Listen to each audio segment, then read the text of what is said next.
Mechanic lied for 12 years about being a surgeon, until a millionaire fainted in front of him. Tom Johnson felt his hands shaking as he gripped the wrench.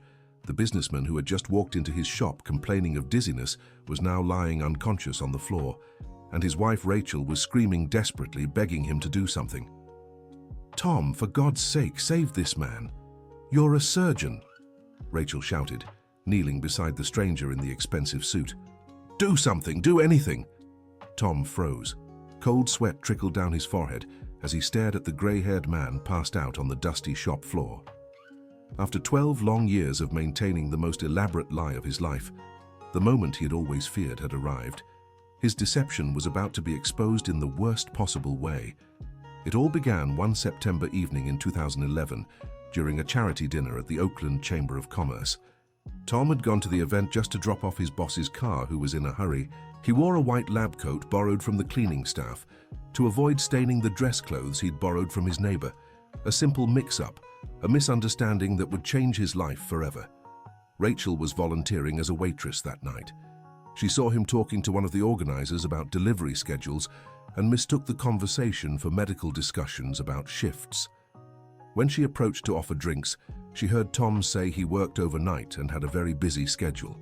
For a woman who dreamed of marrying a successful man, that sounded like the perfect profile of a dedicated doctor. "Doctor, which hospital do you work at?" Rachel asked with a shy smile, tossing her brown curls. Tom hesitated. He should have corrected her right then, explained he was just a mechanic making a delivery, but there was something in her eyes, an admiration he'd never seen directed at him before. He came from a humble family, grew up on the outskirts of Oakland, and his whole life he'd been told he'd never amount to anything. In that moment, for the first time, he felt special.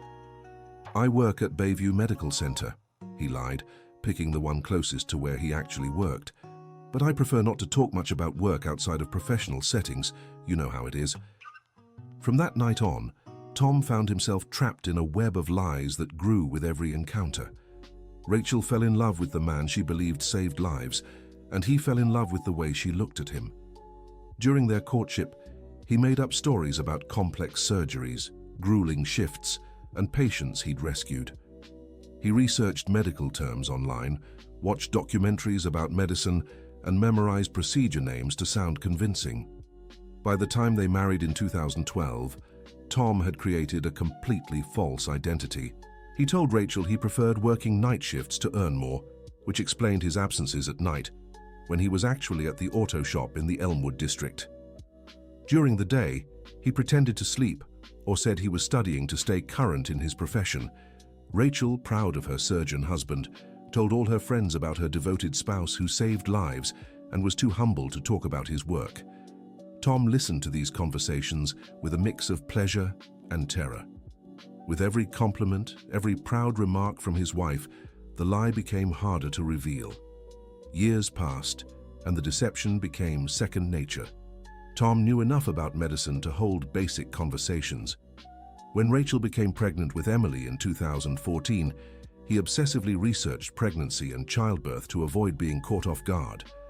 He attended every prenatal checkup, asked smart questions to the real doctors, and absorbed every piece of information as if his life depended on it. Emily grew up believing her father was a hero in a white coat. Tom's chest swelled with pride when the little girl told her classmates that her daddy saved sick people. But he also carried the constant weight of the lie, especially when his daughter asked why she could never visit him at work or why he never brought doctor colleagues home. "Daddy needs to focus at the hospital, sweetheart," Tom would explain, scooping Emily into his arms. "It's a very serious place where people are sick, not a place for kids to play." Emily accepted the explanations with the innocence of a 7-year-old, but Tom noticed her questions grew more specific with each passing year. She was a smart, curious child, and one day she would inevitably discover the truth. Dear listener, if you're enjoying the story, don't forget to like and especially subscribe to the channel. It really helps those of us just starting out. Now, back to the story. The moment Tom had always feared arrived on a Tuesday in March 2024. He was organizing tools in the shop when he heard the sound of a luxury car parking outside. A black Lexus, a recent model, stood out among the economy cars he usually worked on. Wiping his hands on a rag, he went to greet the customer. The man who stepped out was elegant, likely in his early 60s, dressed in a fine suit and carrying a genuine leather briefcase. His neatly combed grey hair gave him away, a successful businessman, probably the owner of a major company in the area. "Good afternoon," the man greeted, extending his hand. "I'm Richard Anderson. My car's making a strange noise in the engine. A friend told me you're the best mechanic around." Tom shook the man's hand, noting its firmness, but also noticing Richard looked slightly pale, with beads of sweat on his forehead despite the mild weather. "Tom Johnson, at your service. Let's take a look at your car, Mr. Anderson." As they inspected the Lexus's engine, Richard began talking about his business. He owned a construction company responsible for several projects in Oakland and the surrounding area. He spoke with the enthusiasm of someone who'd built an empire from scratch, but Tom noticed him leaning on the car frequently and wiping his brow. "Are you feeling all right?" Tom asked, closing the hood. "You seem a bit off." "Ah, must be the heat," Richard replied, though his voice was weak. "I've been stressed with some big contracts, haven't had time to rest." Tom recognized the signs of exhaustion. He'd worked since he was 15 and had seen many men burn out trying to support their families or grow their businesses. But there was something different in Richard's expression, a pallor that went beyond normal fatigue. Just then, Rachel appeared in the shop with coffee for her husband. It was a routine she'd kept for years whenever she was home while he worked. Tom's chest tightened every time she showed up, reminded of how naturally she saw him as a mechanic, while at home he played an entirely different role. "Hi, honey," Rachel said, handing him the cup. "Brought you some coffee." "Hello," Richard greeted politely. "My wife, Rachel," Tom introduced. "This is Mr. Richard Anderson." Richard moved to greet Rachel, but suddenly clutched his forehead and swayed. Tom dropped the coffee cup and grabbed the man's arm. "Mr. Anderson, what's wrong?" "Dizzy, so dizzy," Richard murmured weakly. "I think I need to sit down." Tom helped him lean against the car, but noticed Richard's legs were shaky. The businessman's face was growing paler, and beads of cold sweat ran down his forehead. "Rachel, grab a chair over there," Tom asked, trying to keep Richard upright. But before she could react, Richard lost consciousness completely and collapsed. Tom tried to catch him, but the man's weight brought them both down. Richard hit his head on the concrete floor of the garage and lay completely still.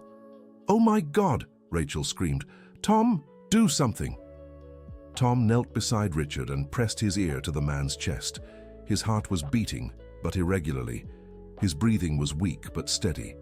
There was no visible blood from the head injury, but Tom knew the situation was serious. "Tom!" Rachel cried again. "You're a surgeon! Save this man!" There it was, the moment Tom had always feared. Rachel stared at him with tear-filled eyes, expecting the husband she believed was a doctor to save a stranger's life. But Tom was just a mechanic. His hands could fix engines, replace parts, adjust carburetors. They couldn't save lives. I... Tom stammered, panic rising. "We need to call an ambulance, Rachel. Call 911, quick." "But you can help him now," Rachel insisted. "Do something until the ambulance gets here." Tom looked at Richard's unconscious body, then at his desperate wife. 12 years of lies seemed to crash down on him like an unbearable weight. His hands shook as he tried to remember anything he'd seen in movies or TV shows. He placed 2 fingers on Richard's neck, searching for a pulse like he'd seen in medical dramas. The man's heart was beating, but Tom had no idea if the rhythm was normal. He tilted Richard's head back and checked his airway, mimicking gestures he'd seen on TV. "He's breathing," he told Rachel, trying to sound professional. "His pulse isn't present." "And now? What else can you do?" Rachel asked, clearly expecting her husband to take more advanced action. Tom felt cold sweat trickling down his back. He had no idea what else to try without risking making things worse. He decided the best option was to keep Richard stable until the paramedics arrived. "I'll put him in the recovery position," he said, using a term he'd memorized from a first aid documentary. "It's the protocol for fainting with no visible trauma." Rachel watched every move, impressed by her husband's supposed medical expertise. Tom carefully rolled Richard onto his side, avoiding any strain on his neck, and monitored his breathing. At least he could do that much, right? A few agonizing minutes later, the ambulance arrived. 2 paramedics rushed into the garage with their equipment and immediately took over. Tom stepped back, relieved he no longer had to pretend. "What happened?" asked one of the paramedics, a young man in his 30s. "He was talking to me when he started complaining of dizziness," Tom explained. "Then he passed out and fell." "Do you have medical training?" the paramedic asked, noticing how Tom had positioned Richard. Tom hesitated. Rachel was right beside him, listening to every word. "I have some basic knowledge," he half lied. The paramedic nodded and began examining Richard with professional equipment, checking his blood pressure, testing reflexes, and using a device to measure blood oxygen levels. Tom watched, fascinated, trying to learn something for future emergencies. "Blood pressure is very low," the paramedic said to his colleague. "Could be hypoglycemia or a heart issue. Let's get him to the hospital." As they prepared Richard for transport, the businessman began regaining consciousness. He opened his eyes slowly and looked around, confused. "What? Where am I?" he murmured. "Easy, sir," said the paramedic. "You fainted. We're taking you to the hospital." Richard tried to sit up, but the paramedic gently held him back.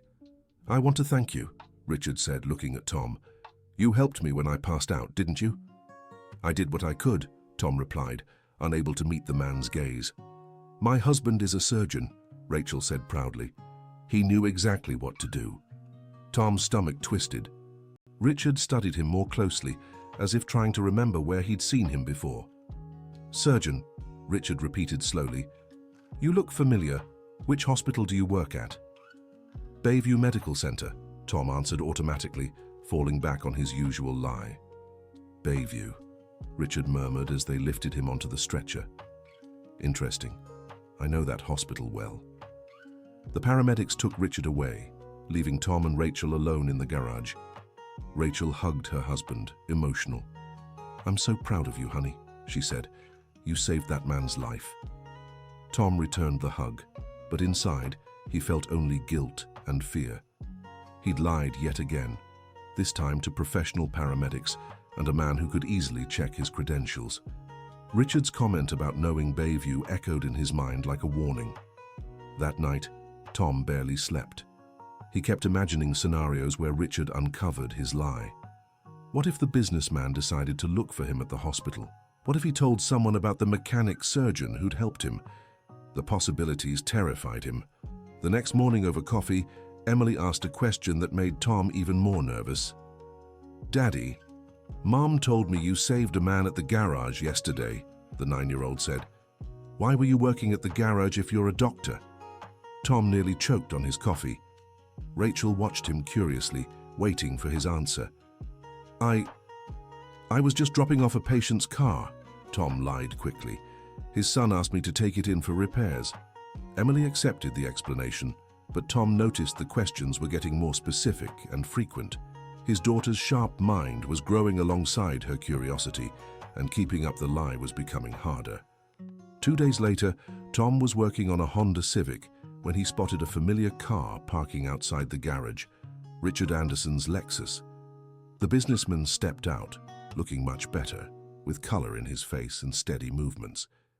"Good afternoon, Doctor Johnson," Richard greeted, deliberately using the medical title. A chill ran down Tom's spine. The way Richard said doctor sounded almost like a challenge, as if he knew something. "Good afternoon, Mr. Anderson. How are you feeling?" "Much better, thank you. The doctors at the hospital said it was hypoglycemia combined with stress. Nothing too serious, thankfully." Tom nodded, relieved the man was all right.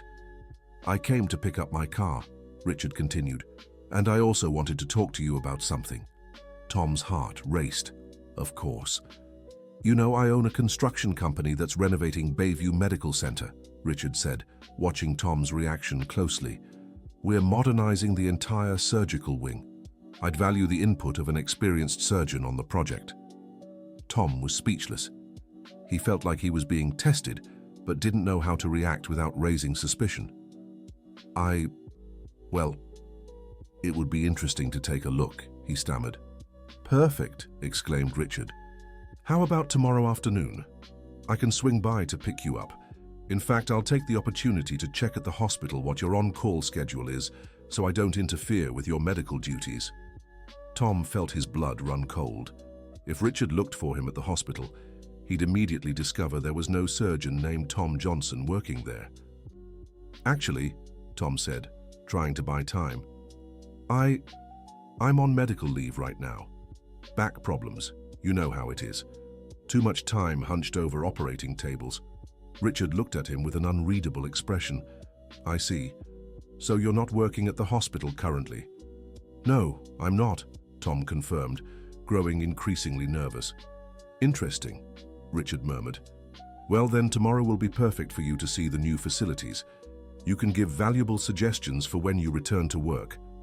Tom nodded, but inside he was in total panic. He had no idea how he could fake technical knowledge about a real operating room without being exposed immediately. Richard paid for the car repair and left, leaving Tom in shock. He would spend the rest of the day and all night desperately researching operating rooms, medical equipment, and hospital architecture. His 12-year lie was about to spectacularly unravel. Dear listener, if you're enjoying the story, take a moment to like and especially subscribe to the channel. It helps us a lot as we're just starting out. Now continuing. That night, Tom spent hours online researching operating rooms. He watched videos, read technical articles, and tried to memorize as much as possible about medical equipment and surgical procedures. Rachel found it odd to see him studying so late. "You don't usually study at home, honey," she remarked, bringing him a cup of warm milk. "Did something happen at the hospital?" "Just brushing up on new technologies," Tom lied. "Medicine moves fast. I need to stay informed." Rachel smiled proudly and kissed her husband's forehead before going to bed. Tom kept studying well into the night, feeling the weight of responsibility. If he were found out tomorrow, he wouldn't just lose Richard's trust, but also the love and respect of his own family. The next morning, Tom was too nervous to eat anything at breakfast. Emily noticed her father's odd behavior. "Daddy, are you okay?" the girl asked, eating her bowl of cereal. "I'm fine, sweetheart. Just a little worried about a difficult case at the hospital." "What kind of case?" Emily asked, always curious. Tom quickly improvised. "A patient who needs a very complicated surgery. I'm studying the best way to help them." Emily nodded, impressed by her father's dedication. Tom felt the growing weight of disappointing a daughter who admired him so much. Right at 2 in the afternoon, Richard arrived to pick Tom up. He was driving a different car this time, an equally luxurious black SUV. Tom got in, trying to steady his nerves. "Excited to see the new hospital wing?" Richard asked as he drove. "Very much," Tom lied. "I love seeing innovations in the medical field." During the ride, Richard talked about his company and other projects he'd completed. He spoke with technical expertise about construction and hospital architecture, which only made Tom feel more intimidated. How could he possibly fake equivalent knowledge about medicine? When they arrived at Bayview Medical Center, Tom felt extreme nervousness. It was the first time he'd ever set foot in the place where he supposedly had worked for over 10 years. The building was larger than he had imagined, with modern architecture and a constant flow of people. "Let's go straight to the new surgical wing," said Richard, greeting some staff members along the way. Tom noticed that Richard seemed very well known there. Several doctors and nurses greeted him by name, which suggested he was genuinely involved in the hospital's renovation. That made the situation even more dangerous. They reached the construction area. The smell of fresh paint and the sound of drills filled the air. Workers were installing sophisticated equipment that Tom recognized only from the videos he had watched the night before. "This will be the most modern cardiac surgery room in the region," Richard explained. "What do you think of the equipment placement?" Tom looked around, trying to appear knowledgeable. He identified some machines by the shapes he had seen online. Heart monitors, anesthesia machines, adjustable surgical tables. "The placement seems adequate," he said cautiously. "The lighting is well planned to avoid shadows during procedures." Richard nodded. "Exactly what the architect said. And what about the ventilation system? Do you think the airflow is correct?" Tom glanced up at the ceiling, where ventilation grates were being installed. He remembered reading about the importance of filtered air in operating rooms. "The air filtration system is crucial," he said, repeating the facts he had memorized. "It needs positive pressure to prevent contamination." "Perfect," Richard exclaimed. "You really know your stuff." Tom began to feel a little more confident. Maybe he could get through this without being discovered. But his calm didn't last long. "Dr. Tom Johnson," a woman's voice called out behind them. Tom turned and saw a woman in a white lab coat approaching. She was a nurse in her 40s, her hair tied in a bun, her expression puzzled. "Excuse me," the nurse said, looking straight at Tom. "Are you Dr. Tom Johnson?" Tom felt his heart stop. Yes. How strange," the nurse said, clearly confused. "I've worked here for 15 years and I've never seen you. Which department are you in?" Tom's mind went completely blank. Richard watched the exchange with growing interest. Tom knew any answer he gave could easily be verified by the nurse. I've been on leave for a while," Tom stammered. "Back problems." "Medical leave?" the nurse asked. "But you should still be in the system. What's your specialty again?" Tom began to sweat. The nurse clearly suspected something was off. Richard remained silent, but Tom could feel his probing gaze. "General surgery," Tom replied, picking the most generic specialty he could think of. "General surgery," the nurse repeated, clearly trying to recall a Dr. Tom Johnson. "Do you work with Dr. Miller or Dr. Stevens?" Tom had no idea who those doctors were. His mind was in total panic. "Actually," Richard interjected smoothly, "Dr. Tom doesn't work here at Bayview Medical Center anymore. He was just giving me his opinion on the renovations as an outside consultant." The nurse seemed to accept the explanation and walked away, but Tom realized Richard had lied to protect him. That meant the businessman knew exactly what was going on. When they were alone again, Richard turned to Tom with a mysterious smile. "Would you like to tell me the truth now, or do you prefer to keep up this act?" he asked calmly. Tom's legs felt weak. He was cornered, with no way out. I don't know what you're talking about," he tried one last time. "Tom," said Richard, placing a hand on his shoulder, "I know you're not a doctor. I knew from the moment I woke up in your garage." Tom looked at Richard in shock. How did you know?" "My company isn't just renovating this hospital," Richard explained. "I'm on the board of directors. I know every doctor who works here, especially the surgeons. There's never been a Tom Johnson on the medical staff." Tom leaned against the wall, feeling the world crumble around him. 12 years of lies coming to an end in the worst possible way. "Besides," Richard continued, "your hands gave you away. They're the hands of someone who works with heavy tools, not delicate surgical instruments. The hardened skin, the small healed cuts, the grease-stained nails. These are a mechanic's hands." Tom looked at his own hands and realized Richard was right. No matter how much he cleaned and cared for them, decades of mechanical work had left permanent marks. "Why didn't you expose me in front of my wife?" Tom asked, his voice choked. Richard sighed and looked out the window of the unfinished room. "Because I was exactly like you once," he said unexpectedly. "A long time ago, I also lied about who I was to win over someone I loved." Tom stared at Richard in surprise. He hadn't expected this revelation. "When I was young, I was just a construction worker," Richard continued. "I worked for a small contractor, earned little, lived in a boarding house. I met my first wife at a company party where she worked as a secretary. She asked me what I did, and instead of saying I was a laborer, I told her I was a civil engineer." "What happened?" Tom asked, fascinated by the similarity in their stories. "I kept the lie going for 2 years," Richard said. "I studied engineering in secret, worked construction by day, and pretended to have important meetings at night, until she found out the truth, almost exactly like what nearly happened today." "And she forgave you?" Richard shook his head. "No. She felt deeply betrayed, not just by the lie about my job, but by all the years of deceit. She filed for divorce and never wanted to see me again." Tom felt a tightness in his chest. "What did you do?" "I decided I'd never lie about who I was again," Richard said. "I went back to school, but this time honestly. I finished my engineering degree, started my own company and built everything with transparency. I met my second wife as a real engineer and businessman. Our relationship was based on truth from day one. But you understand why I lied, Tom said.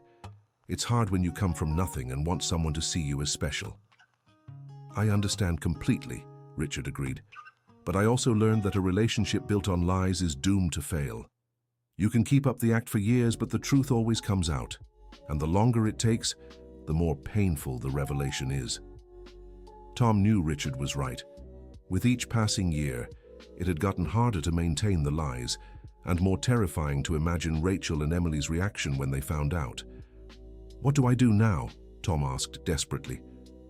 Tell your family the truth, Richard said without hesitation. Today, before they find out another way. They'll hate me, Tom said, tears in his eyes. My daughter sees me as a hero. My wife is proud to be married to a doctor. How do I destroy all that? If they truly love you, they'll understand, Richard said. It might hurt at first, but a real relationship is always better than one built on lies. Tom thought about Richard's words the entire way home. The businessman dropped him off at the garage and said goodbye with a firm handshake. Tom, said Richard before leaving, you helped me when I needed it, even though you're not a doctor. That shows the kind of person you really are. Don't be ashamed of who you are. Being an honest mechanic is far better than being a fake doctor. Dear listener, if you're enjoying the story, take a moment to like and especially subscribe to the channel. It helps us a lot as we're just starting out. Now, continuing. That night, Tom came home determined to tell the truth. Rachel was in the kitchen making dinner, and Emily was doing her homework at the living room table. It was a peaceful, familiar scene that was about to be shattered forever. Rachel, Tom called, his voice trembling. I need to talk to you and Emily about something very important. Rachel noticed the seriousness in her husband's tone and immediately grew worried. Did something serious happen at the medical center? She asked. Can you call Emily, please? Tom asked, avoiding a direct answer. Rachel called their daughter, who came running from the living room, still holding her pencil. What is it, Dad? Emily asked, sensing the tension in the air. Tom looked at the two most important women in his life and felt his heart breaking. He knew the next words would change everything forever. I need to tell you both something, Tom began, his voice choked. Something I should have told you a long time ago. Rachel and Emily exchanged glances, clearly uneasy. I'm not a doctor, Tom blurted out like ripping off a band-aid. I never was a doctor, I'm a mechanic. I've always been a mechanic. The silence that followed was deafening. Rachel stood completely frozen, as if she couldn't process what she'd just heard. Emily looked from her father to her mother, confused. What do you mean? Rachel asked weakly. When we met at that dinner, you asked if I was a doctor, and I lied, Tom confessed, tears streaming down his face. I was wearing a borrowed lab coat you misunderstood, and I let you believe the lie. No, that can't be, Rachel murmured, shaking her head. You work at the medical center, I know you do. You talk about surgeries, about patients. All lies, Tom sobbed. I work at an auto shop in the Elmwood district. I've always worked there. The night shifts I said I was covering were just overtime at the shop. Emily started crying, even without fully understanding. Daddy, you don't save sick people? She asked, her voice trembling. No, sweetheart, Tom said, kneeling in front of her. I fix cars, I'm a mechanic. Rachel abruptly stood up, her face red with anger and pain. 12 years, she shouted. 12 years of lies. How could you do this to me? To our daughter? Rachel, please let me explain. Explain what? Rachel yelled. That our whole life is a sham. That I married a liar. That I told everyone my husband was a doctor when he's really just a mechanic, Tom finished quietly. There's nothing wrong with being a mechanic, Rachel. The problem isn't that you're a mechanic, Rachel screamed, tears flowing freely. The problem is you lied for 12 years. The problem is I've lived a life built on lies. Emily ran to her room, crying. The sound of the door slamming echoed through the house like a gunshot. Tom tried to follow her, but Rachel stopped him. Don't you dare go after her now, Rachel said with a coldness Tom had never seen before. "You've done enough damage for one day." "Rachel, I love you," Tom pleaded desperately. "I've always loved you. That's why I lied. I was afraid of losing you." "Love me?" Rachel laughed, but it was a bitter laugh, devoid of joy. "You don't love me, Tom. Someone who loves you doesn't lie for 12 years. Someone who loves you doesn't build an entire life based on lies." "But I'm the same person," Tom tried to argue. "I'm the same man you fell in love with." "No," Rachel said, shaking her head. "The man I fell in love with doesn't exist. He was just a fantasy, a well-told lie." Rachel went upstairs and locked the bedroom door. Tom was left alone in the living room, listening to his wife's muffled sobs from above and Emily's cries from her room. His family was shattered, and he was the only one to blame. Tom spent the night on the living room couch, unable to sleep. Every time he closed his eyes, he saw the disappointment in Emily's gaze and the pain in Rachel's expression. The weight of guilt was unbearable. The next morning, Rachel came down to the kitchen without looking at Tom. She silently prepared Emily's breakfast and took the girl to school without saying a word to her husband. When they returned in the late afternoon, Rachel finally spoke to Tom. "I want you to leave the house," she said, her voice emotionless. "At least for now. I need time to think, to process all of this." "Rachel, please." "Don't argue with me, Tom," she cut him off. "You lied for 12 years. Now give me at least a few weeks to decide what to do with this information." Tom packed some clothes in a suitcase and went to stay at a cheap motel near the shop. It was a simple place, a far cry from the comfort of the home he had built with Rachel. But maybe that was what he deserved. Over the following weeks, Tom tried to stay in touch with his family, but Rachel refused to answer his calls. Emily went to school and came home with red eyes from crying. The girl couldn't understand how the father she admired so much had lied about something so important. Tom threw himself into his work at the shop, trying to forget the pain he felt. But with every car he fixed, he remembered how ashamed he had been of his own profession. Now he realized how absurd that was. Being a mechanic was an honest, important job, one that helped people in real, tangible ways. One day, while working on a Corolla, Tom heard familiar footsteps approaching. It was Richard Anderson. "How are you holding up?" the businessman asked. "Terrible," Tom answered honestly. "I told my family the truth. My wife kicked me out. My daughter barely speaks to me." "I'm sorry," Richard said sincerely. "I know it's hard, but you did the right thing." "It doesn't feel like the right thing," Tom said bitterly. "It feels like I destroyed my family for nothing." Richard leaned against the shop counter and looked at Tom with understanding. "Can I ask you a personal question?" Richard said. "Why were you ashamed of being a mechanic?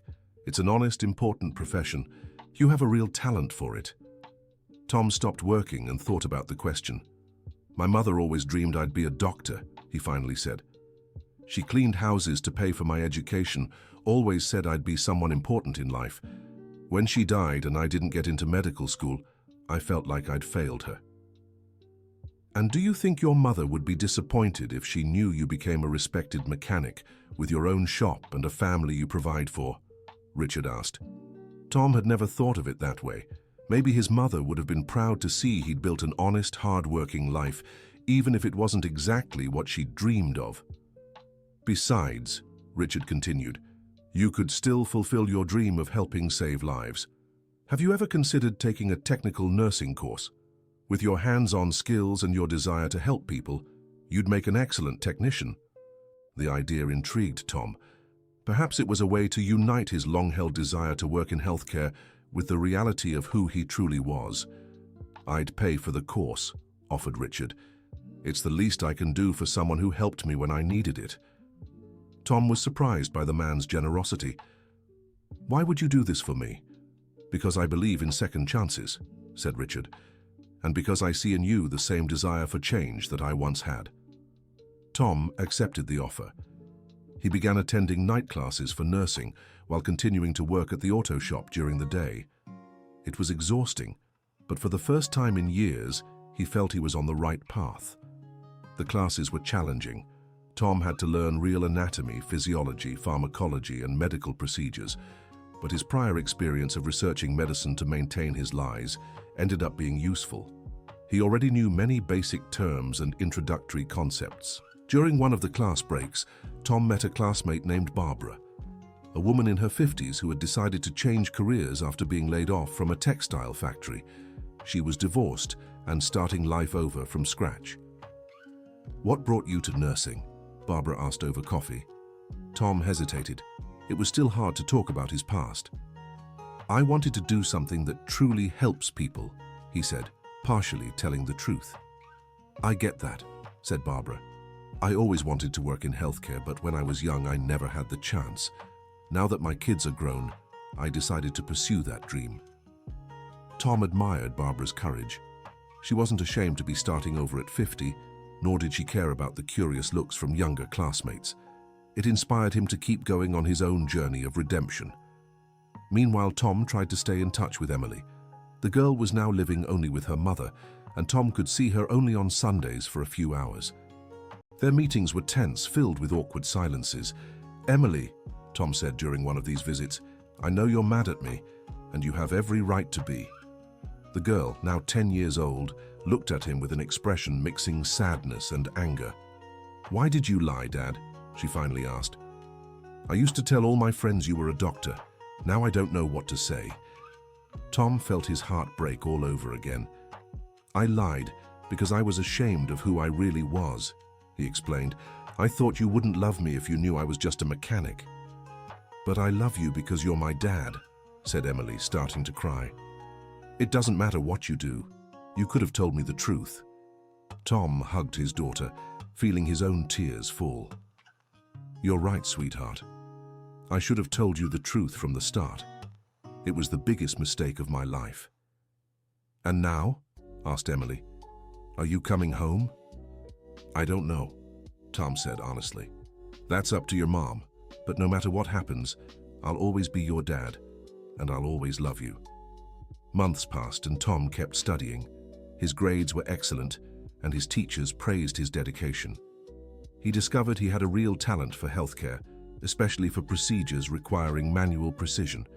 During a practical first aid exercise, one of Tom's classmates choked on a sandwich during a break. Tom immediately performed the Heimlich maneuver he'd learned in class, saving his classmate from possible suffocation. Word of the incident reached Rachel through an acquaintance who was also taking the course. For the first time in months, Rachel felt a flicker of genuine pride for her husband. Not because he had saved someone by pretending to be a doctor, but because he had used real knowledge acquired through study and dedication. One evening, Tom was studying in the small apartment he had rented when the phone rang. It was Rachel. Tom was surprised. She hadn't called him in weeks. "Tom," she said hesitantly, "I need to talk to you." "About what?" he asked, trying to control his anxiety. "About us. About everything. Can you come over tomorrow night? Emily will be sleeping at my sister's." Tom agreed, feeling a mix of hope and fear. He had no idea what Rachel wanted to say, but at least she was willing to talk. The following night, Tom arrived at the house that had once been his. Rachel greeted him at the door with a serious expression, though no longer carrying the anger from those early days. "Come in," she said simply. Tom stepped into the familiar living room where he had spent so many happy evenings with his family. Now, the space felt strange, as if he were a visitor. "I want you to know," Rachel began without sitting down, "that I'm still very hurt by what you did. 12 years of lies aren't easily forgotten." Tom nodded, bracing himself for the worst. "But," Rachel continued, "I've also thought a lot about our relationship. And I realized some things." Tom waited in silence. "Remember that day 3 years ago when our elderly neighbor, Mr. Wilson, fell ill on the street?" Rachel asked. Tom remembered. Mr. Wilson had taken a bad fall, and he had rushed to help. "You stayed with him until the ambulance arrived," Rachel went on. "You calmed him down, checked if he was hurt, called his children. You weren't a doctor, but you cared for him like one." Tom recalled the incident, but didn't see where Rachel was going with this. "And what about the time Mrs. Jenkins crashed her car and came here in a panic?" Rachel continued. "You spent the whole night fixing her car for free because she needed to work the next day to support her grandchildren." Tom nodded. Mrs. Jenkins was a cleaning lady who couldn't afford a mechanic. "You've always taken care of people," Rachel said, her voice emotional. "You've always helped those in need. You didn't need to be a doctor for that. You already did it just by being yourself." Tom felt his eyes welling up. "What I'm trying to say," Rachel went on, "is that maybe I fell in love with the wrong person. Not the doctor you pretended to be, but the kind and helpful man you've always been." "Rachel," Tom began. "Let me finish," she said. "I'm still hurt by the lie. I still don't know if I can fully forgive you, but I want to try rebuilding our relationship, this time based on the truth." Tom couldn't believe what he was hearing. "I heard you're studying to be a nursing assistant," Rachel said, "and I heard you saved a classmate who was choking. How did you know?" "Our neighbor's sister is in the same course as you," Rachel explained. "She told me how quick and efficient you were, how you used what you learned in class to really help."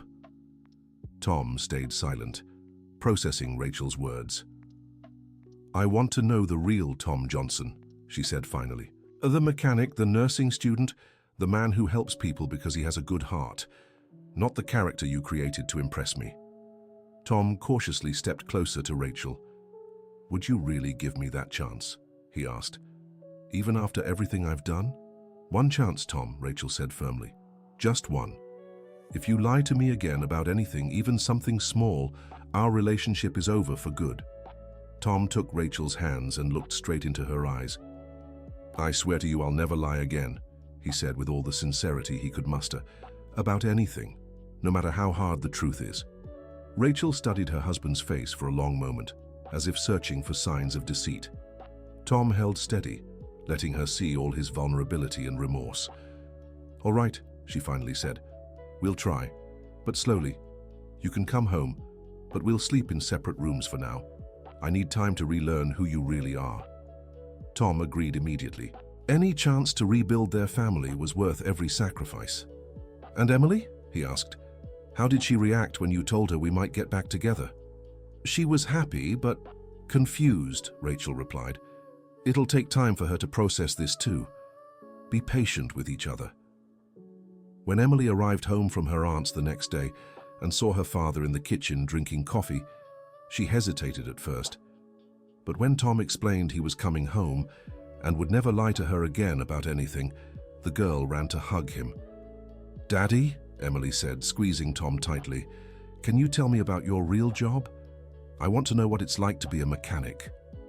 Tom smiled, feeling a genuine happiness he hadn't experienced in months. "Of course, sweetheart. I can take you to the shop on Saturday if your mum says yes. You can watch me do real work." Emily was thrilled by the idea. Tom realized his daughter might be prouder of her real father than she ever was of the fictional one.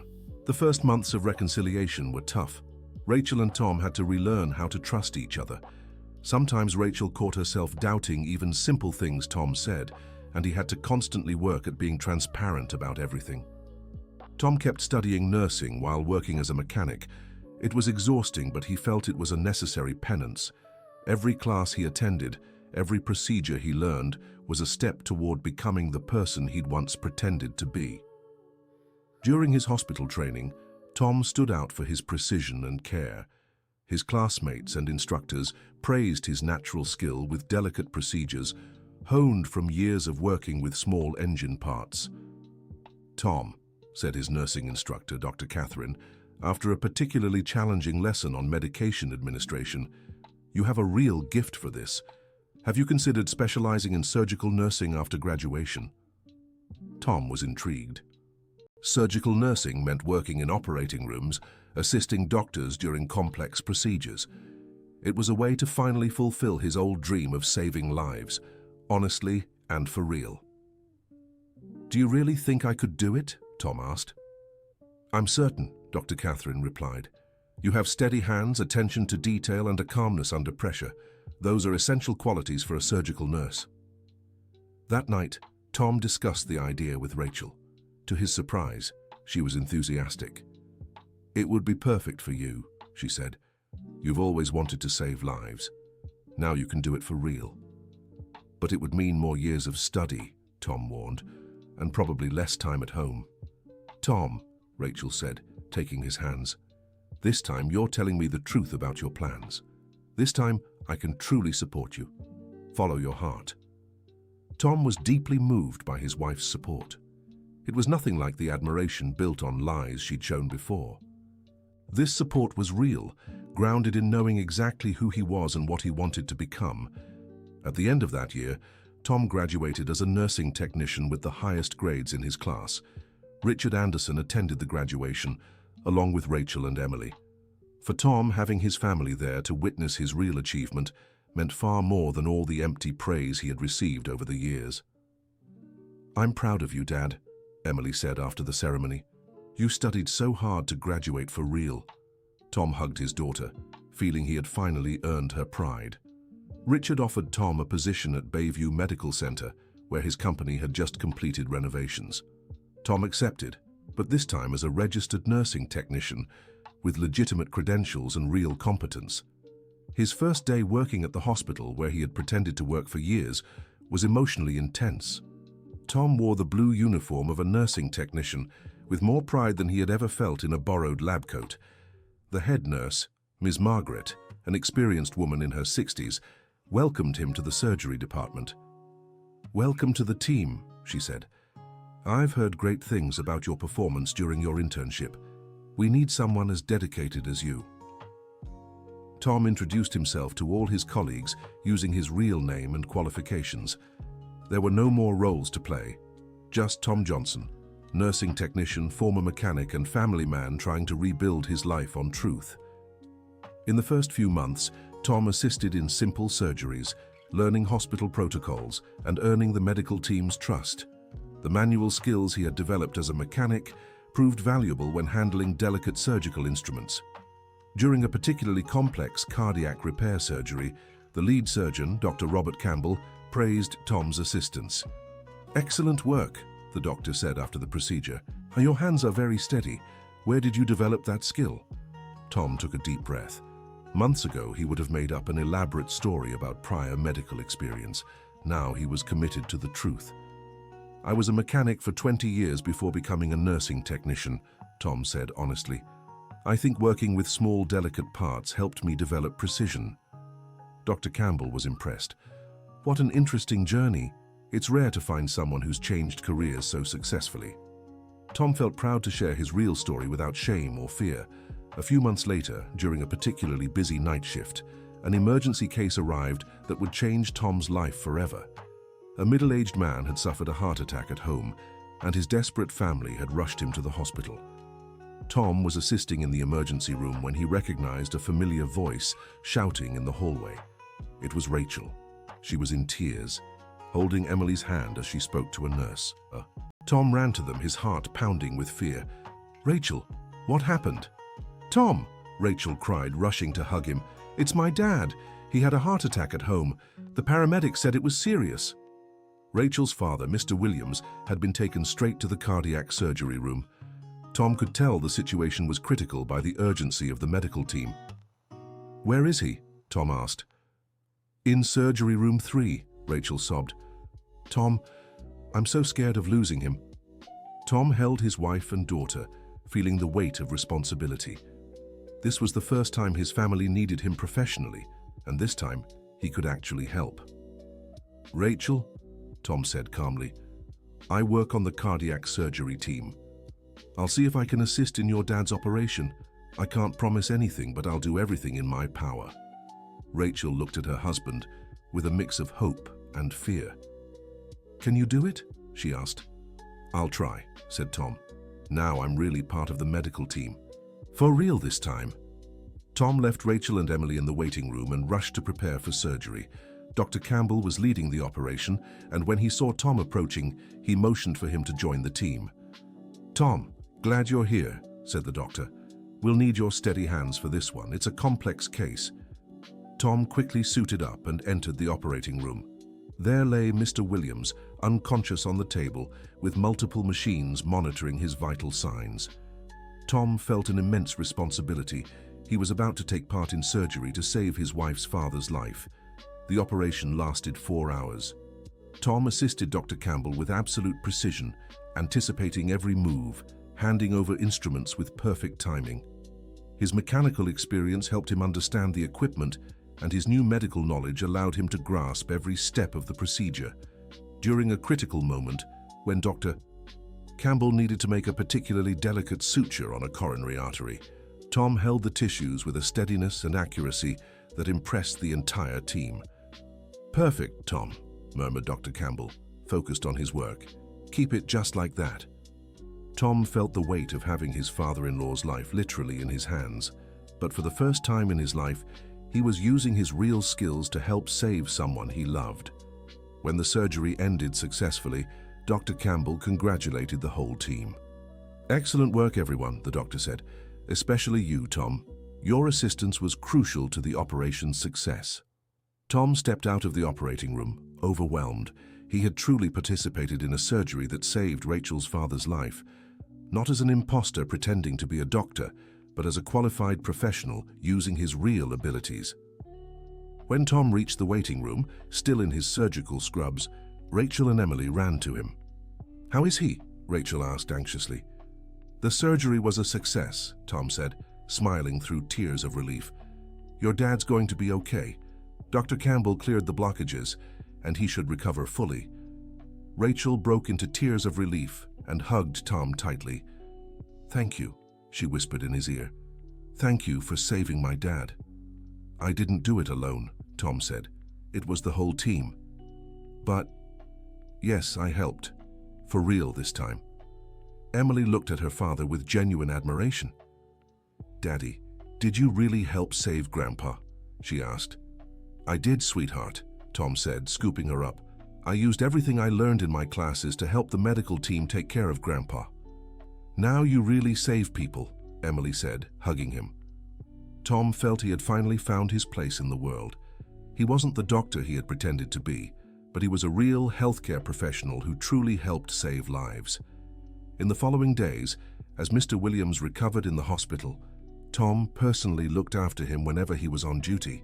His father-in-law, still unaware of Tom's past lies, constantly praised his son-in-law's competence. "Rachel," Mr. Williams said to his daughter during a visit, "you're lucky to have such a dedicated and capable husband. He's taken such good care of me." Rachel looked at Tom with a meaningful smile. For the first time, her father was praising Tom based on real skill, not an elaborate charade.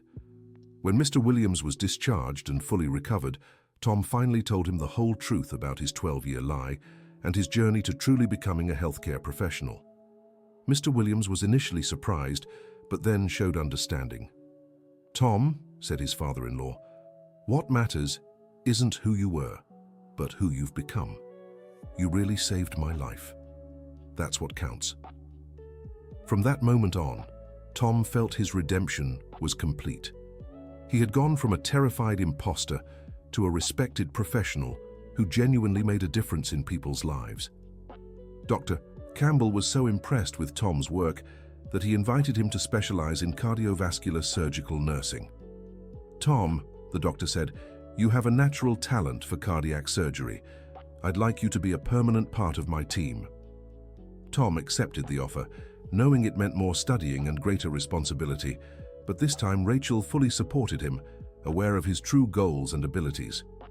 2 years later, Tom had become one of the most respected surgical nursing technicians at the hospital. He regularly participated in complex surgeries and had helped save hundreds of lives. One December evening, Tom came home after an especially long shift. Rachel and Emily were waiting for him in the living room with a cake and lit candles. "What's this?" Tom asked, surprised. "It's the 2-year anniversary of your nursing graduation," Rachel said, "and also 2 years since our reconciliation, built on the truth." Tom was moved. Over the past 2 years, his relationship with Rachel had grown stronger and more genuine than it ever had during the 12 years of lies. "Dad," said Emily, now 12 years old, "I want to tell you something important." "What is it, sweetheart?" "I didn't understand before why you lied about being a doctor," Emily said. "But now I get it. You wanted so badly to help save people that you created a fantasy about it." Tom nodded, impressed by his daughter's maturity. But now you really do save people, Emily continued. And that's so much better than pretending. I'm way prouder of the dad you are now than the one you pretended to be before. Tom hugged Emily, feeling tears of gratitude roll down his face. And I want to be just like you when I grow up, Emily said. I want to study real medicine and save people like you do. Tom looked at Rachel, who smiled through her own tears. If you want to be a doctor, sweetheart, I'll support you every step of the way, Tom said. But whatever you choose, always be honest about who you are. Always, Emily promised. That night, as the family celebrated, Tom reflected on his journey. He had lost nearly everything because of a lie, but had managed to rebuild his life on truth. He was a different man now, not just because of his new profession, but because of his newfound honesty with himself and the people he loved. A few weeks later, during an especially complex cardiac surgery, Tom was assisting Dr. Campbell when he recognized the patient on the table. It was Richard Anderson, the businessman who had uncovered his lie and helped him find the path to redemption. For a moment, Tom was shaken seeing Richard unconscious on the operating table, but he quickly focused on the task at hand. This was his chance to repay the kindness Richard had shown him. The surgery was long and complicated. Richard had suffered a massive heart attack, and Dr. Campbell had to perform multiple bypasses to restore blood flow to the heart. Tom assisted with absolute precision, using every skill he had developed over the years. During a critical moment when Dr. Campbell was making a particularly delicate connection, when Tom anticipated the need for a specific instrument and handed it over at just the right moment. "Perfect timing, Tom," said Dr. Campbell. "That's why you're the best technician I've ever worked with." When the surgery was successfully completed, Tom stayed by Richard's side during the initial recovery. He wanted to be there when the man who had changed his life woke up. A few hours later, Richard slowly opened his eyes. He was confused at first, but when his gaze settled on Tom's face, he smiled weakly. "Tom," Richard murmured. You're here." "Yes, Mr. Anderson," Tom said softly. "I assisted in your surgery. You're going to be fine." Richard tried to speak, but Tom reassured him. "Don't strain yourself now. You need to rest. But I want you to know that you made all of this possible. If it weren't for your help, I never would have become a real nurse." Richard weakly squeezed Tom's hand, his eyes filled with gratitude. In the following days, as Richard recovered, Tom personally looked after him whenever he could. The two men had long conversations about redemption, second chances, and the value of honesty. "Tom," Richard said during one of their talks, "do you remember what I told you about my first wife, who left me when she found out I'd lied about being an engineer?" "I do," Tom replied. "Well, a few years ago I ran into her by chance," Richard revealed. "She had remarried and was happy, but you know what she told me?" Tom waited curiously. "She said she hadn't forgiven me for lying, but she was glad to hear I'd actually become the person I'd pretended to be," Richard continued. "She said it showed that deep down, I always had the potential to be better." "How did that make you feel?" Tom asked. "Relieved," Richard said. "Richard, I realized that even though I lost her, my journey toward honesty had been worth it. And looking at you now, I see your journey was worth it too." Tom was moved by Richard's words. "Thank you for believing in me when I didn't believe in myself." "Tom," Richard said, "I want to make you a proposal." "What kind of proposal?" "I'm thinking of creating a scholarship program for people who want to change careers and work in healthcare," Richard explained. "People like us who want a second chance to be better. I'd like you to help me coordinate it." Tom was surprised and honored by the offer. "I'd love to help," he said. "I think everyone deserves a chance to start over based on truth." Richard smiled. "Then it's settled. Once I'm out of here, we'll start planning the program." 2 months later, Richard had fully recovered, and he and Tom launched the Second Chance program, scholarships for people who wanted to switch careers and work in healthcare. The first group of recipients included people from all walks of life. A butcher who wanted to be a radiology technician, a hairdresser who dreamed of becoming a maternity nurse, a gas station attendant who wanted to study physical therapy. What they all had in common was a genuine desire to help others and the courage to start anew. Tom became a mentor to many of these students, sharing his own story of transformation. He openly talked about his 12-year lie and how he had found redemption through honesty and hard work. The difference between pretending to be someone and actually becoming that person, Tom would say in his talks to the scholars, is that when you pretend, you live in constant fear of being exposed. But when you truly become that person, you live with genuine pride in your achievements. Rachel often accompanied Tom to these talks, sharing her perspective as the wife of someone who had lied and then redeemed himself. "The Tom standing here today," she would tell the audiences, "is far better than the character he played for 12 years, because this Tom is real, he's honest, and his achievements are genuine." Emily, now 15 and determined to pursue medicine, also occasionally participated in the program's events. She spoke about what it was like, growing up admiring a father she later discovered was a fantasy, and then learning to admire the real father he had become. "My dad taught me that it doesn't matter where you come from or what mistakes you've made," Emily would say. "What matters is having the courage to change and to be honest about who you truly are." The program became a success, helping dozens of people restart their lives in healthcare. Tom took special pride when he saw former scholarship recipients working at the hospital, using their real skills to help patients. 5 years after graduating from nursing school, Tom had become the supervisor of the cardiovascular surgical nursing team. He was respected by colleagues and doctors, not for a false image he'd created, but for his genuine competence and dedication. Dr. Campbell, who now considered Tom one of the best professionals he'd ever worked with, nominated him to receive the hospital's Professional Excellence Award.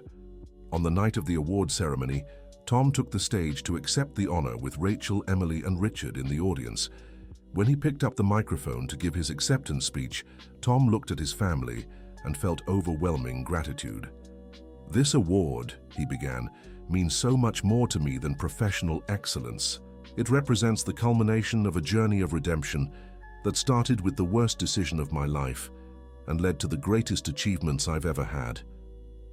Tom briefly shared his story with the surprised audience, how he had lied about being a doctor, how he had lost nearly everything when the truth came out, and how he had rebuilt his life on honesty and hard work. "I learned that it's better to be a competent, honest nursing technician than to pretend to be a renowned surgeon," Tom said, "because when you're truly who you say you are, you can sleep peacefully and look in the mirror without shame." The audience was moved by Tom's honesty. Many healthcare professionals present related to the pressure of always appearing perfect and capable. "I want to dedicate this award," Tom continued, "to everyone who gave me a second chance, my wife Rachel, who chose to forgive me and love me for who I really am, my daughter Emily, who learned to admire me for my real accomplishments, and Richard Anderson, who showed me that we all deserve a chance at redemption." When Tom finished his speech, the audience rose in prolonged applause. Rachel was crying with pride, Emily was clapping enthusiastically, and Richard smiled with satisfaction. After the ceremony, the family went out to dinner to celebrate. During the meal, Emily made a statement that deeply touched Tom. "Dad," she said, "when I was little, I wanted to be a doctor because I thought you were one, and I wanted to be like you." Tom nodded, remembering those days. "Now I still want to be a doctor," Emily continued, "but for different reasons. I want to be a doctor because I've seen how you've become someone who truly helps save lives. I want to have the same dedication and honesty you have now." Tom hugged his daughter, feeling he had finally become the kind of father she had deserved all along. "And I'll support you every step of the way, sweetheart," Tom said, "but this time for real, as a father who actually knows what it means to work in healthcare." Rachel held Tom's hand across the table. "I'm proud of who you've become," she said, "not the character you played, but the real man sitting here with me today." Tom looked at his gathered family and reflected on his journey. He had lost 12 years living a lie, but he had gained a lifetime of honesty and true purpose. He had nearly destroyed his family with his deceit, but he had managed to rebuild even stronger relationships based on truth. That evening, when they arrived home, Tom found a letter in the mailbox. It was from Barbara, his former nursing school classmate, who now worked at another hospital. "Tom," the letter read, I heard about your award and wanted to congratulate you, but mostly I wanted to thank you. During our course, you inspired me with your dedication and humility. I never told you this, but I was thinking of quitting halfway through. I thought I was too old to start over, but seeing your determination kept me going. Now, I've been a nurse for 5 years, and I love my profession. Thank you for showing me it's never too late to become who you truly want to be. Tom showed the letter to Rachel, who smiled as she read it. See, Rachel said, you've helped people in ways you can't even imagine, not just as a nurse, but as an example of honesty and redemption. Tom realized his journey had created ripples that spread far beyond his own life. By choosing honesty and hard work over lies and shortcuts, he had inspired others to pursue their dreams genuinely. A few months later, Tom received an unexpected offer. The medical director of the hospital wanted him to create a training course for surgical nursing technicians based on his experience and expertise. Tom, said Dr. Thompson, the director, you have a unique perspective. Your background as a mechanic gave you exceptional manual skills, and your dedication to studying gave you solid theoretical knowledge. We want you to train the next generation of surgical technicians. Tom accepted the offer eagerly. It would be a way to expand his impact, helping to shape professionals who would, in turn, save countless lives. His first group of students included people from diverse backgrounds, just like his own class had been. Tom made sure they all understood that it didn't matter where they came from. What mattered was their commitment to excellence and honesty. The most important thing I can teach you, Tom said on the first day, isn't surgical technique or anatomy. It's integrity. When you're in an operating room, people trust you with their lives. That trust must be based on real competence, not pretense. The students responded well to Tom's honest approach. He shared not only technical knowledge, but also his own journey of self-discovery and redemption. Years passed, and Tom continued to grow in his career. He became one of the most respected surgical nursing technicians in the region, participated in highly complex surgeries, and trained dozens of new professionals. Emily graduated from medical school with honors and chose to specialize in cardiovascular surgery, following in her father's footsteps, but this time with careful planning and honesty. Tom had the pride of watching his daughter graduate, knowing she had achieved her goal through her own merit. Dad, Emily said on her graduation day, thank you for teaching me that the hardest path is always the most rewarding. If you hadn't had the courage to tell the truth and start over, I never would have learned that lesson. Tom hugged his daughter, now Dr. Emily Johnson, feeling a pride that was completely genuine and well-earned. Richard, who had become a close family friend over the years, attended Emily's graduation. The Second Chance program he and Tom had created had already helped over 100 people transition into careers in healthcare. Tom, Richard said during the graduation party, do you remember that day in your garage when I fainted? How could I forget? Tom laughed. That was the day that changed my life forever. I was thinking, Richard continued, that you really saved me that day. Not as the doctor you pretended to be, but as the compassionate man you always were. And by saving me, you ended up saving yourself too. Tom reflected on Richard's words. It was true that everything had started with a moment of crisis, but it had turned into a journey of growth and redemption that benefited many others beyond himself. Rachel, now with silver hair but even more beautiful in Tom's eyes, walked over to the two men. What are you two talking about with such serious faces? She asked, smiling.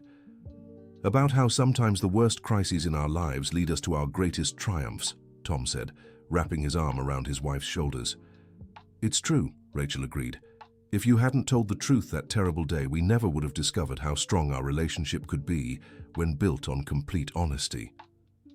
Tom looked around the party, his daughter chatting with fellow doctors, Richard telling stories to a group of former program scholars, and his wife smiling genuinely beside him. All of it was real, built on a solid foundation of truth and hard work. That evening at home, Tom and Rachel talked on the porch, while Emily packed her things to begin her medical residency. Tom, Rachel said, have you ever wondered what our life would be like if you'd never told the truth? Tom thought for a moment. We'd probably still be living a lie, I'd still be terrified of being found out. You'd still be proud of a husband who didn't exist, and Emily would still be admiring a fictional father. And do you think it would have been worth it? Rachel asked. Never, Tom answered without hesitation. As painful as it was to lose everything temporarily, rebuilding our family on truth was the best thing that ever happened to me. Now I know you love me for who I really am. Rachel kissed her husband's forehead. And I know I can trust every word you say. Tom hugged Rachel, feeling an inner peace he'd never known during those 12 years of lies. There was no more fear of being exposed, no more roles to play, no more shame about who he truly was. The next day, Tom arrived at the hospital for another day of work. In the operating room, he put on his blue nursing technician uniform with the same pride a general would wear his finest uniform. Dr. Campbell greeted him as usual. "Good morning, Tom. Ready to save some lives today?" "Always ready, Doctor," Tom replied, smiling. As he prepared for another day of genuinely helping to save lives, Tom reflected on his extraordinary journey, from a shame-stricken mechanic who lied about being a doctor to impress a woman, to a respected nursing technician who truly helped save lives every day. The 12-year lie had nearly destroyed everything he loved. But the courage to tell the truth and the hard work to become who he'd once pretended to be had transformed him into a better person than he ever imagined. Tom Johnson had finally found his true identity, not as Dr. Tom Johnson, who never existed, but as Tom Johnson, a nursing technician, former mechanic, devoted husband, proud father, inspiring mentor, and above all, an honest man who had learned that the truth, no matter how painful, is always worth more than the most elaborate lie. The end of the story. What an emotional story. Tom showed us that it's never too late to start over based on the truth. What did you think of his transformation? Tell us in the comments which part moved you the most. If this story touched your heart, leave your like and subscribe to the channel so you don't miss other stories that will stir your emotions. Your opinion means a lot to us.